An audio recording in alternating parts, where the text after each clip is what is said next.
ঘৰলৈ আহিল তাৰ পিছৰ পৰা সকলোৰে অসুখবোৰ নোহোৱা হ'ল আৰু এতিয়া এই অজগৰটোৰ সৈতে সম্বথৰ এই বন্ধুত্ব দিয়াগম সাপটোৰ সৈতে সম্বথে হেনো ৰাতি ৰাতি কথাও পাতে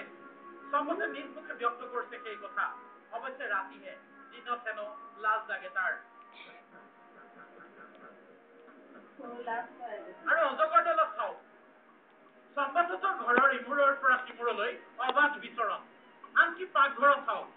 যি সময়ত সম্বথতে আহাৰ গ্ৰহণ কৰিছে সেই সময়তো পিয়াপি দি ফুৰিছে অজগৰডালে আন এক আকৰ্ষণীয় তথ্য হ'ল আপুনি যদি সম্বথৰ ঘৰলৈ যায় তেতিয়াহ'লে আপুনি লৈ যাব লাগিব এটা কুকুৰা হয়